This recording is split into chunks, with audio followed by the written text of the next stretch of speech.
Hello everyone, स्वागत है आपका हमारे यूट्यूब चैनल में। और आज हम एक इम्पॉर्टेंट क्वेश्चन यहाँ पे डिस्कस करने वाले हैं जो पूछा गया था नेट जून 2014 में। अब ये क्वेश्चन क्या कहता है कि identify the correct statement about NiH2O का होल्ड 6 2 प्लस एंड CuH2O का होल्ड 6 2 प्लस। राइट, यहाँ पे NiON कॉपर ऑक्सीजन की बात हो रही है, इनकी बॉन्ड लेंथ की बात हो रही है। तो ये जो क्वेश्चन रिलेटेड है ये बच्चों किससे, जॉन टेलर डिस्टॉर्शन से। जहां पर भी बॉन्ड लेंथ की बात होती है, ऑक्टाहेड्रल कॉम्प्लेक्स होता है, तो वहां पे आपके दिमाग में सीधे जॉन टेलर डिस्टॉर्शन आना चाहिए। अब आपको ये देखना है कि इन दोनों में से जॉन टेलर डिस्टॉर्शन किस में पाया जाता है और किस में नहीं पाया जाता है। तो पहला कंपाउंड हम लेते हैं यहाँ पे NiH2O का होल्ड 6 और 2 प्लस। राइट, निकिल की यहाँ पे ऑक्सीडेशन स्टेट कितनी होगी हमारी, +2 होगी, क्योंकि ये न्यूट्रल लिगेंड है तो इसका ऑक्सीडेशन स्टेट तो कुछ होगी नहीं, 0 होगी। तो आंसर कितना आएगा, +2। अब निकिल जो होता है हमारा वो होता है 28, यानी कि 4s2 3d8। राइट, और +2 ऑक्सीडेशन स्टेट है, यानी कि ये क्या होगा, D8 होगा। और यहाँ पे जो लीगेंड है ये क्या है हमारा, वीक फील्ड लीगेंड है, तो नो पेयरिंग, पेयरिंग हमारी यहाँ पे नहीं होगी। ऑक्टाहेड्रल का केस है तो T2G नीचे होगा और EG क्या होगा, ऊपर होगा। भाई 8 इलेक्ट्रॉनों को आपको भरना है, 1 2 3 4 5 6 7 8, 8 इलेक्ट्रॉन यहाँ पे फिल करे। अच्छा, इस ऑर्बिटल को हम क्या कहेंगे, इस ऑर्बिटल को कहेंगे हम नॉन डिजेनरेट डिजेनरेट ऑर्बिटल।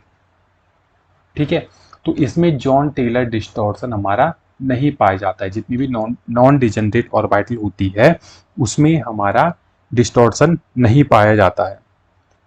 और अब हम दूसरे कंपाउंड की बात करते हैं। दूसरा है हमारा कॉपर H2O का होल्ड 6 और 2 प्लस। तो कॉपर यहाँ पे क्या है, +2 ऑक्सीडेशन स्टेट में, इसका होता है 29। अगर मैं सिंपल कॉपर की बात करूँ यानी कि 4s1 3d10 होता है। लेकिन अगर मैं कॉपर 2 प्लस की बात करूँ तो 2 प्लस का मतलब एक S से गया एक D से गया, यानी कि D9 का केस है, D9 का केस है। और यहाँ पे कुछ इस प्रकार से बन जाएगा हमारा, ये है T2G और ये है EG। 9 इलेक्ट्रॉन बनने हैं, 1 2 3 4 5 6 7 8 और 9।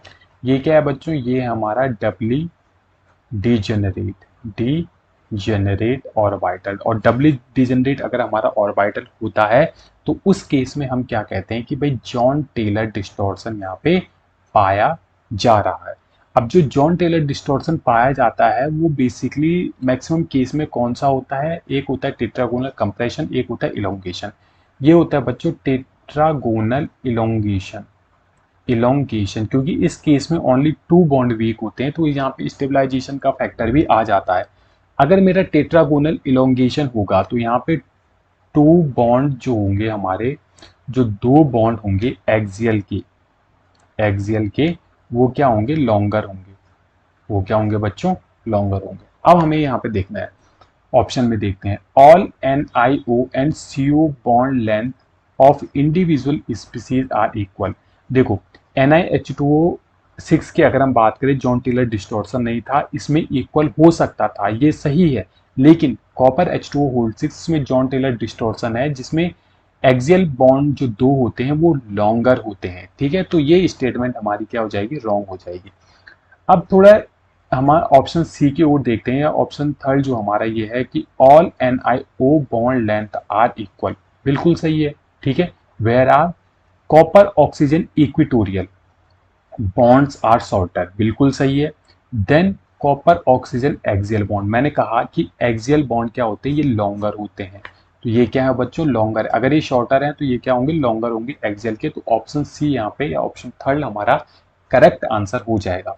उम्मीद है ये क्वेश्चन आपको समझ में आया होगा, और यदि आपने हमारे चैनल को अभी तक सब्सक्राइब नहीं किया है तो प्लीज़ हमारे चैनल को जरूर लाइक शेयर एंड सब्सक्राइब कीजिएगा।